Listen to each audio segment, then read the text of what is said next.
You wanted the best. You've got the best podcast. The hottest podcast in the world.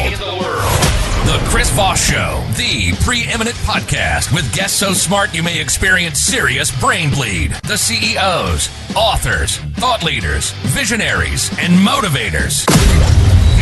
Get ready. Strap yourself in. Keep your hands, arms, and legs inside the vehicle at all times, because you're about to go on a monster education roller coaster with your brain. Now, here's your host, Chris Voss. Hi, folks. It's Voss here from thechrisvossshow.com, thechrisvossshow.com. Welcome to the big show, my family and friends. We certainly appreciate you guys coming by. What a great, awesome day it is. You know why? Because we are honored to have the most greatest audience in the world join us today. And if I can't suck up to you any harder than that, I don't know what I have to do, but I love you people. The Chris Voss Show is a giant family that gets together kind of around the Chris Voss Podcast Thanksgiving table every episode. There's 2 to 3 of them a day, by the way, these days. Simon Schuster is like auto booking all their clients, all the other authors on here, and I'm kind of losing my mind. But I'm doing it for the love of my audience, to give you guys the greatest content ever known to man. Or, at least close to it somewhere, maybe a margin here or there. I don't know. Number 2, number 1, the best. But my audience is the best because you guys show up and you love the show and you download it. So thanks for sharing it to all your friends and family and all the 5-star reviews we get. Go to goodreads.com/Chris Voss, youtube.com/Chris Voss, LinkedIn /Chris Voss, all those places on the interwebs that we have. Today we have an amazing entrepreneur on the show. She's going to tell us about her amazing journey and some of the stuff she does. She owns 3 businesses on top of having a husband and 5 children. I'm not sure which sounds harder to do, but we'll get the words out of her on what she's doing. Alisa Applewhite is on the show with us today. She is a CEO times 3. She owns 3 businesses, top of the line healthcare staffing, the real Alisa Applewhite Consulting. I should have that, the real Chris Voss Consulting. And TOTLHS Heart of Gold is her nonprofit. She even has a nonprofit. Look at her. She's a native. I'm reading her bio in third person, by the way. She is a native of New Jersey, residing in North Carolina for 21 years. Does that make you a native still of New Jersey? Chris, they won't claim me. They told me I can't come back. I mean, have you seen New Jersey lately? You can't even pump your own gas there. She has an amazing husband. At least that's what she's saying for now. It depends on what day you catch her. I'm just kidding. I don't know what's going on in her house. But she has an amazing husband and 5 beautiful children. She's been in healthcare for 18 years. Yes. Her passion is taking care of people and educate them about health. Her mission is to change the patient's view by restoring compassion, integrity, and trust into every patient, staff, and client. Welcome to the show, Alisa. How are you? I am good, Chris. How are you? Oh my God, I love it. I need for you to read all my bios. That was like awesome, and I love the injectives. They were like awesome. Yeah, we do an improv in people's bios. Some of the authors, they come on and they go, what the fuck is he doing? That's not the bio. What's going on? What kind of drugs is he on? It's coffee, people. It's lots of coffee. So, Alisa, give us your .coms, wherever you want people to find you on the interwebs and some of your different companies there. All right. So you can follow me at therealaac.com. Again, that's therealaac.com. Top of the line healthcare staffing. You can do www.topofthelinehealthcarestaffing.com. Yes, it's that long, but people never forget the name. So you can follow me on all social media platforms. If you just look for The Real Alisa Applewhite, that is The Real Alisa Applewhite. There you go. So let's talk a little bit about your origin story. You grew up in New Jersey where you can't pump your own gas, as I mentioned earlier. I don't know why I'm making that a thing, but there's a lot of chemicals in the air, I think. And I think there's there's that one mafia dude who owns a strip club there. Wait, that's a TV show. Yeah, I was like, who? Because you know people. Well, I grew up in Jersey City, New Jersey, and I actually have 6 siblings. So, surprisingly, I have 5 kids. Right. So we grew up in Jersey City, New Jersey, and my mom. Are you trying to compete with your mom? I'm sorry, Lisa. I just had to keep that joke in. No, it's people that says you normally do the same things your mom do. I don't know. But I'm not competing anymore, Chris. I told you we're not having no more kids. That's it. That's it. We're done.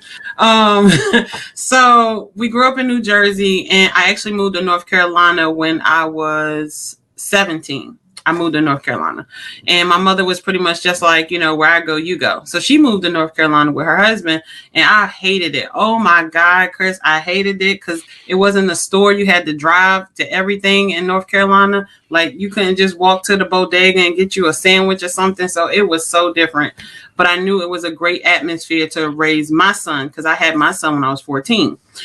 So I knew it would be a great place to raise him. And I went here, stayed in North Carolina, went to college here in North Carolina, became a nurse. Before I became a nurse, I was a certified nursing assistant for about 4 years. And I think it's 5. I'd be forgetting how many years, Chris, but I know I used to help patients one-to-one. Right. So I was a certified nursing assistant. And for people who don't know what that is, that's the assistant to the nurse, where you bathe the patients, you brush the patient's teeth. If the teeth in their mouth or out their mouth, you brush their hair, if they have a wig or not, you get them right for the day. You get them normalized on base how they normally are. So I did that for a couple of years. Then I became a licensed practical nurse, which is an LPN.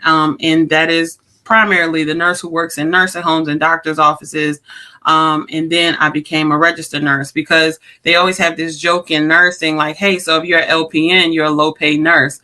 And I'm just, what? If you're and then you're a real nurse. And I'm just like, but I'm still a real nurse. But they're like, okay, well then get your RN so you get paid for it. You do the same things. It's just like one or two things that you don't do as an LPN and the RN. So I said, okay, I want to be an RN. And I also wanted to be an RN because they told me the only how I could get into the emergency room is I had to be a registered nurse.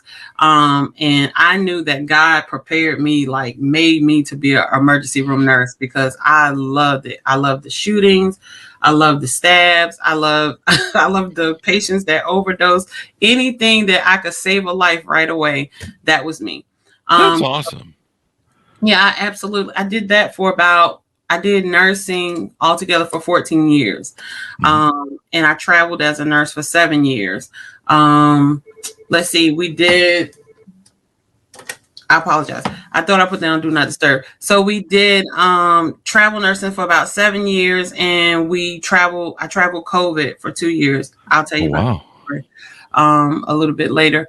But I traveled COVID for 2 years, and I was an ICU nurse, ER nurse, med-surg nurse, psychiatric nurse. Oh, those some stories, Chris. Those some stories right there, I'm telling you. So I did that and absolutely loved it. I love nursing. I love everything about nursing. And I knew that I wanted to start a business.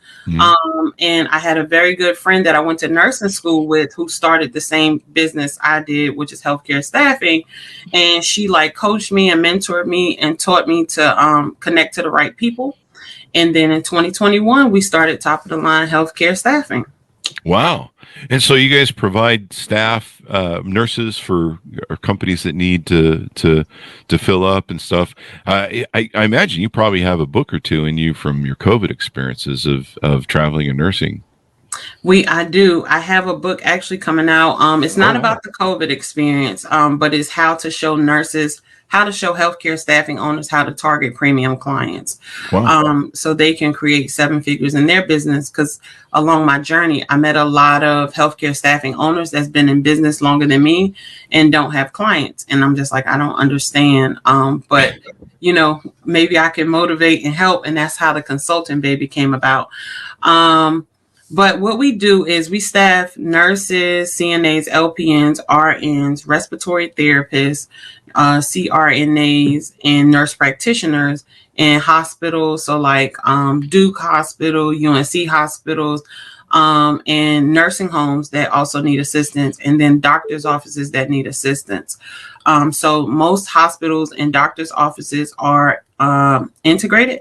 So they are working with each other. So normally when you get a hospital contract, you normally get the doctor's office contract, and they just fill in the role that a regular staff nurse will be. So it's temporary staffing until they find somebody to fit that role. But the great thing about my company is I don't mind directly hiring or my staff to go to that hospital. So my clients, I tell them, you get to test drive the nurse. You get to see what the nurse or CNA is doing.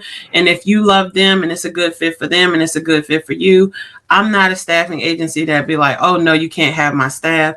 It's about the patients for me, right? And if that medical professional is providing such great patient care that hospital is so, happy to have them, and that works for that medical professional's decision, then go. I made the connection. The connection's there. God is going to bless me regardless. I'm going to keep going.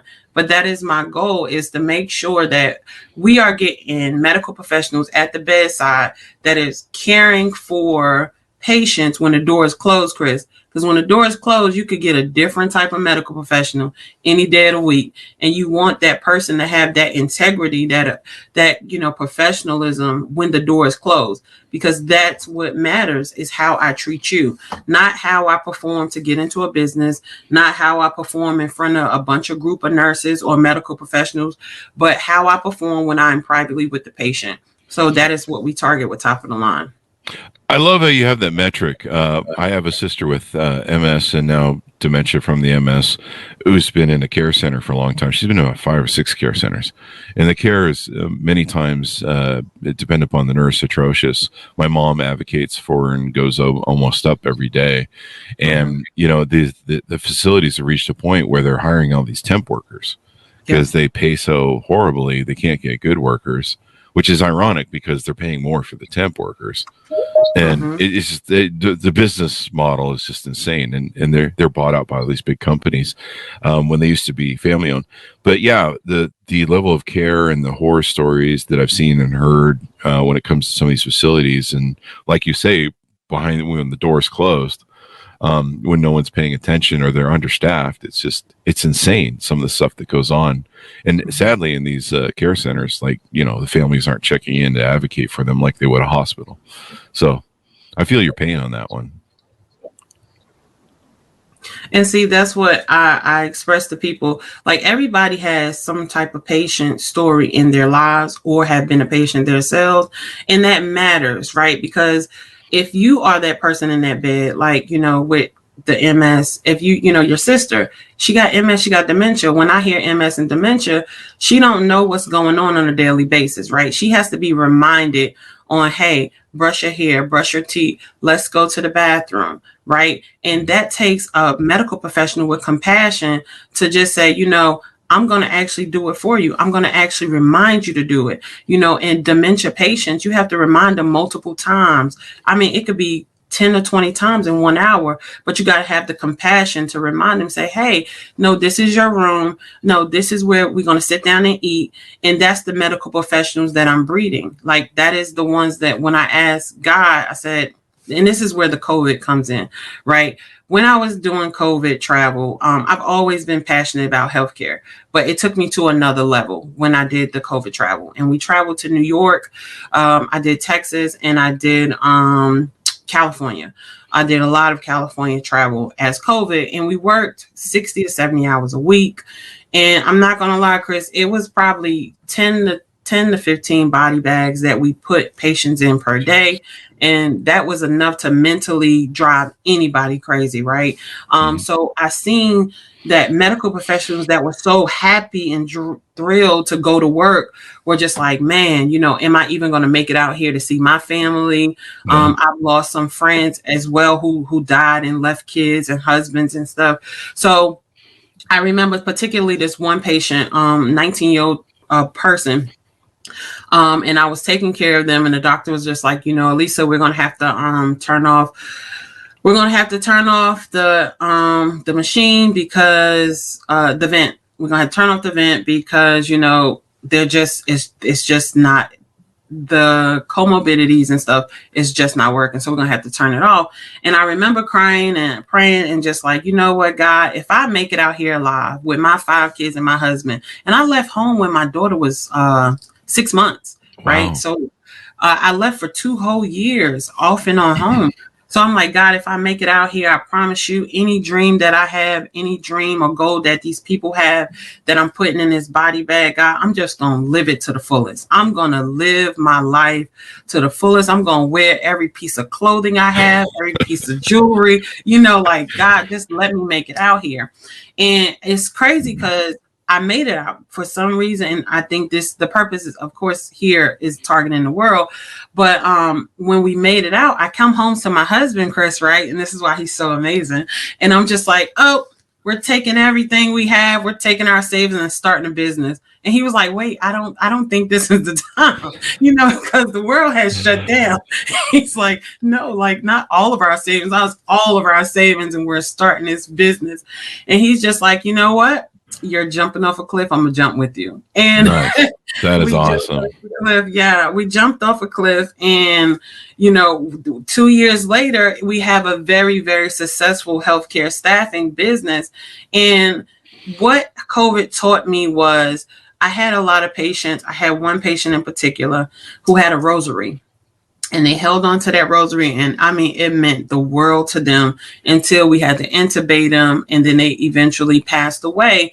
And I remember getting that rosary, and they didn't want to give family members the items, right? So there's like, no, we don't want to give anything to anybody. And I'm just like, this rosary meant something to this patient. So I need to sanitize it, do what I need to do, but I need to get it back to that family member. And after several arguments with the hospital and their staff, I was able to get that rosary back to that wife. And it meant something to her because apparently her husband's mom gave it to her, right? Wow. So it's like, I said, you know what?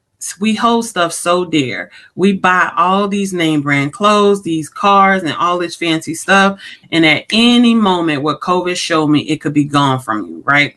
It could just be gone. Yeah. So it's best for me to spend a lot of my time and energy with raising my kids and showing them, how to be productive citizens in life and just showing them the love. So that is what COVID did for me. And I'm really, really passionate about getting the right medical professional at their bedside to help, that patient. And like you was discussing, you pay more for healthcare staffing than you do for your regular staff. But in reality, you actually pay cheaper for healthcare staffing than you do for regular staff because staffing agencies pay all the costs. So we pay the workers' comp, we pay the professional liability. If anything happens, we eat that cost, where the hospital just pays one flat fee just to have that experienced medical professional at the bedside. They don't have to pay for orientation. They don't have to pay for background checks or drug screens. They don't have to pay for like the rechecks of drug screens. Staffing agencies, they eat that. So what hospitals and doctors' offices do, they'll pay that high fee now, but they want permanent staff because the more permanent staff you have invested in your company, the more effective it's going to be for you.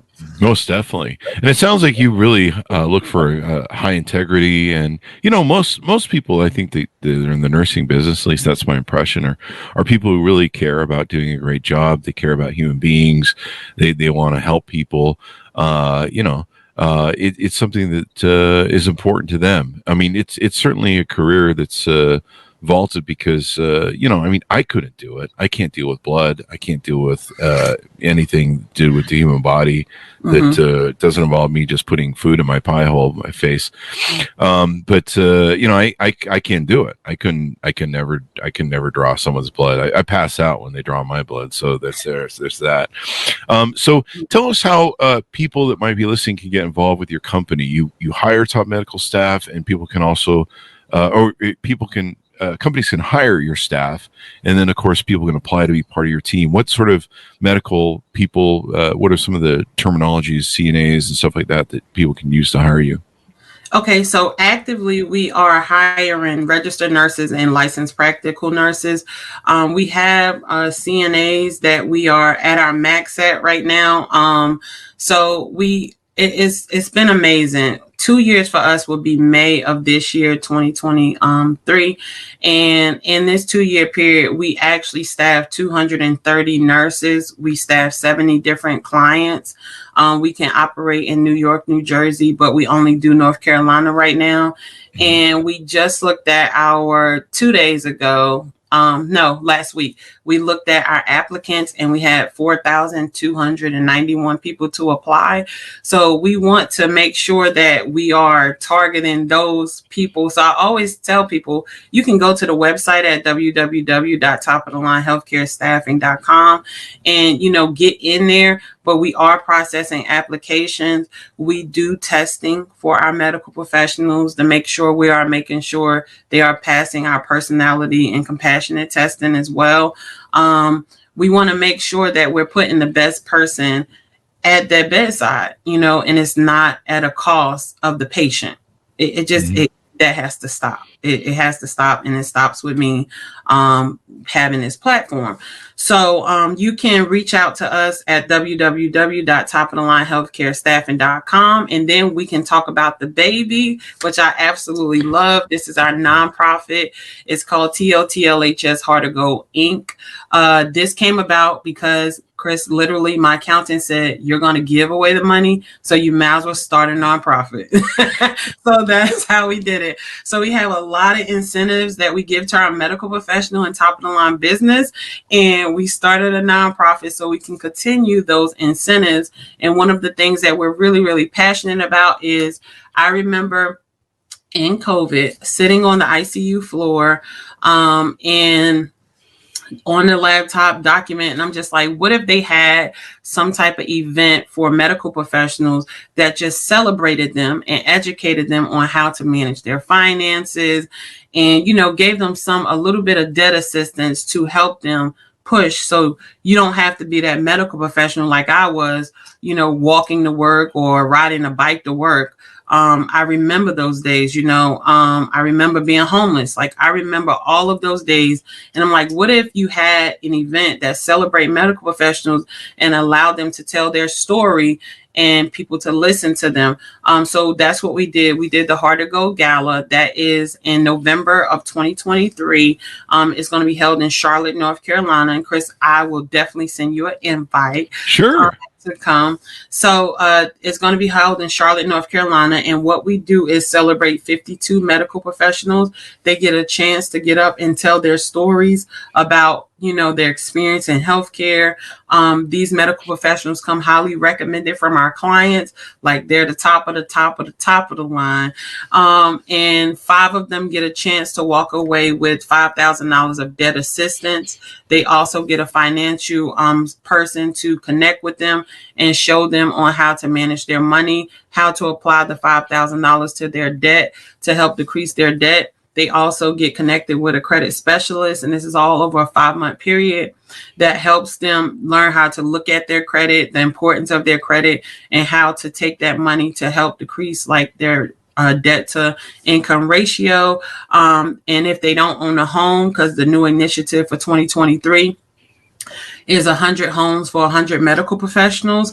If they don't own a home, then we connect them to a realtor and a mortgage officer to get them prepared to own a home. My goal this year is to get all 52 people the option to walk away with this, not just 5 people.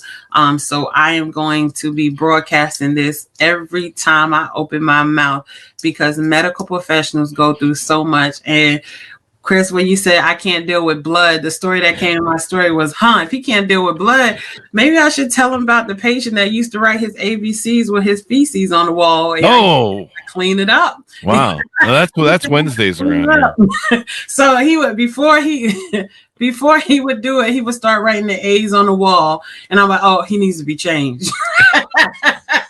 It gives me an idea what I do when I'm gonna hit that diaper phase in my 70s or 80s. I'll just that's how I'll let the nurse know. Hey, it's time to change Chris's diaper. Not time to change Chris's diaper. But that is what I'm doing. The Heart to Go Gala. I want people to come, get excited about it. We're celebrating medical professionals every year. As long as I have breath in my body, this event will occur. You know what I'm saying? It happened. Yeah, occur. It will happen. It'll occur. Yeah. That was so country. See, Jersey would have disowned me for that. Jersey would have disowned me for that. Yeah. I mean, you know, you got hot dog and you got hot dog, you know, stuff like that. It's Jersey. Right? You're better off in North Carolina. I don't know. Jersey's a wonderful place. I don't mean to knock it. I might lose the 2 listeners in Jersey there. But I don't know. I mean, they're busy having someone pump their gas. I don't know what that means. But I'm just doing like mafia references from the HBO TV show. What the hell was it? That old gangster movie. What was that? What was that? That had the Bada Bean Club, the strip club, and there was the HBO gangster movie, the mob movie, and Gandolfini. Yeah, the actor. Yeah, anyway, it's a big mob movie. It's really popular. He goes to see a psychiatrist and stuff, so I'm just trying to pull references for that movie. So Alisa, this is awesome. I love the Heart of Gold Gala idea. You know, it's kind of like the Oscars for nurses and doctors. Yes, yeah. I like that. Mm-hmm. There you Chris, go. I'm still at. Can I still at? Yeah, please do. Please do. I mean, that's what I saw when I looked at the website. I'm like, wow, man. Maybe I'll learn to like drawing blood and stuff if I can go to the Oscars of nursing. There's always that, you know, and there should be, you know, because I mean, during COVID, healthcare workers these guys were on the front lines of a war, man. It was a war, and they were putting their lives on the line for our country. I remember some of the beautiful moments at the early start of it where people were outside the hospital honking the horns and trying to support people, and you know, it was just kind of moving to see the support that healthcare workers are getting. And let me ask you this: I'm kind of curious about this. We've had a few authors on the show that are doctors and nurses, and they're telling us that there's kind of a decline in the future of healthcare workers where. You know, a lot of doctors, a lot of nurses left the field over COVID, and maybe there's not a lot of new kids coming in from the new generations. What are you seeing in the future of healthcare and personnel and all that? Are we growing, or are we starting to dwindle a little bit? I think we're going to continue growing. And the reason why we're going to continue growing, because just like the market goes up, it goes down. You have your, you know, your tragic or your pandemic areas where people just get burnt out. And that's what I seen. I seen less burnout, but more of my hope is gone. Every skill that you learn, you're using it on people and they're still dying. That's enough to mentally, you know, drive anybody crazy. So this is where top of the line healthcare staffing comes in, where we not only putting in medical professionals. Well, this is actually where the consulting company comes in, the real Alisa Applewhite Consulting. We're not only putting in medical professionals in the hospital temporary for the staffing company, but now we are educating the hospitals on how to retain their staff. We are also doing one-to-one education with medical professionals to show them on how to get that compassion back, you know, to get back on the mission, get back on the oath that we made, because once you're a medical professional, that oath is deeper than any amount that anybody pays you, right? Mm-hmm. And you see somebody else is getting paid and they're doing less work. You're like, oh, I want to get paid more. You know, I want to get paid, but it's not about the pay based on what you go through. I don't feel like there's enough money that you can pay a medical professional based on the mental stuff that they go through on a daily basis. So I don't think that it's going to decrease. I know with me being out here in the world, I'm going to target a lot of hospitals, nursing homes, and medical professionals so we can try not to have that drastic decrease. But it comes with time, but there'll always be medical professionals that's trying to get into medical school, medical school and nursing school. And the thing about it is there's just not enough slots in the nursing schools or the medical schools to graduate them quick enough.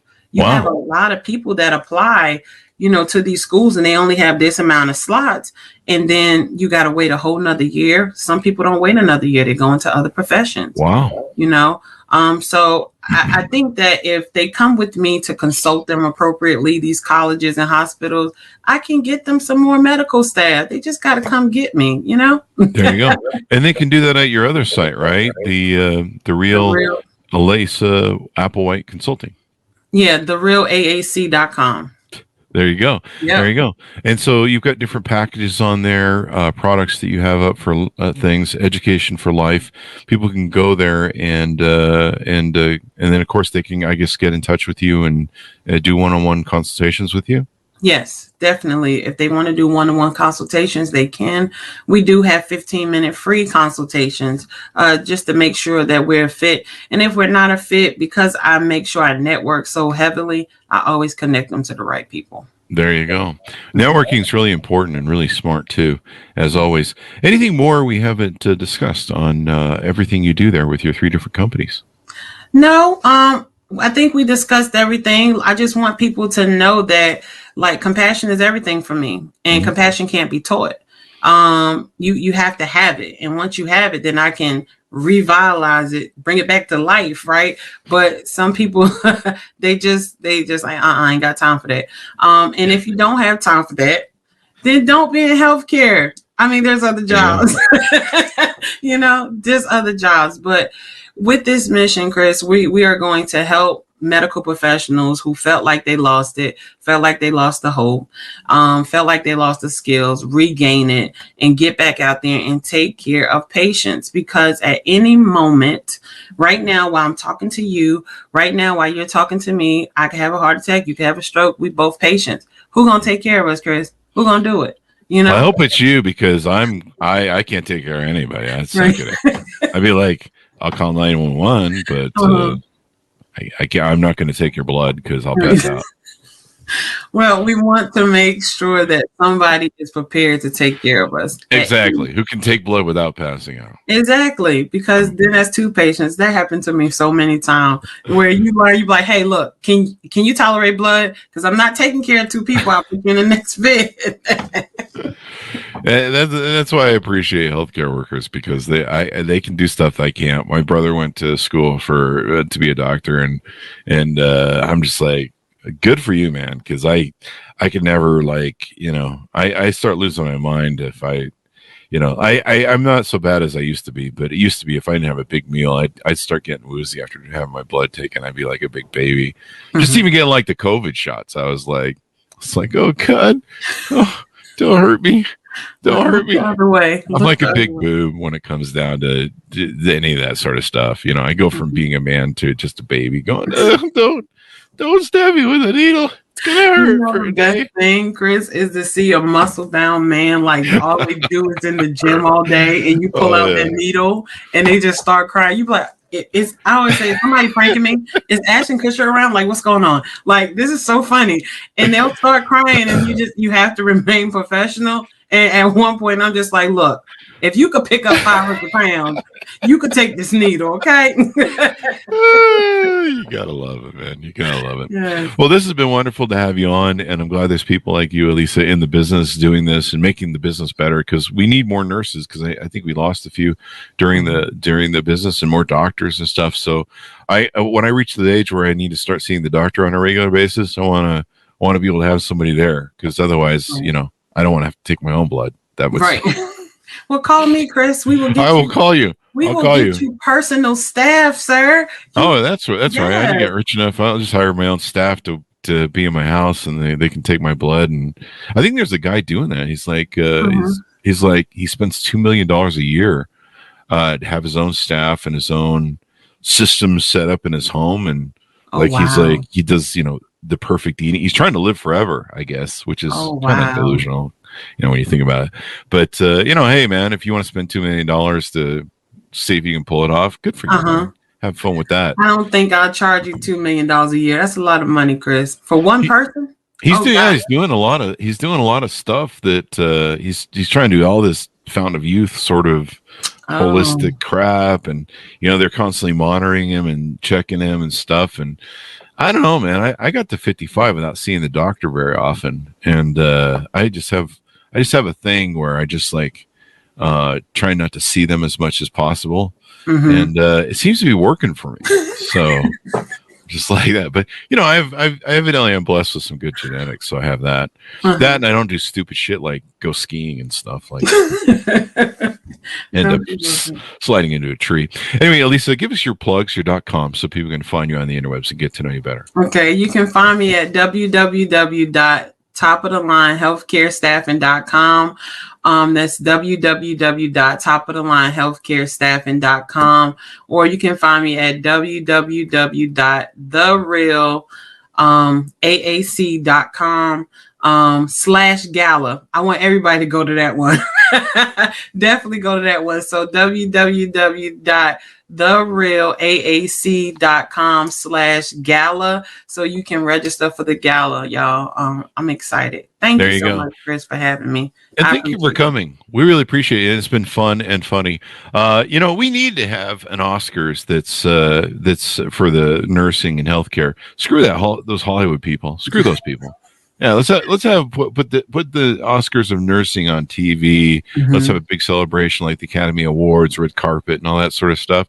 Let's take care of the people who actually take care of us. Hey, I've never had like Robert De Niro take my blood. Screw that guy. They're wonderful people. They are wonderful people, and the way they got to act. Yeah, that's true. Yeah, some of them might end up in the psych ward where nurses are. My psychiatrist says I should have been there a long time ago. He's still recommending a frontal lobotomy. So there you go. Anyway, thank you very much for coming on the show, Alisa. We really appreciate it. Thank you for having me. I really, really appreciate it as well. There you go. And thanks for tuning into my audience. Go to goodreads.com/Chris Voss, youtube.com/Chris Voss, linkedin.com/Chris Voss, all those crazy places on the internet. Thanks for tuning in. Be good to each other. Stay safe. And we'll see you guys next time.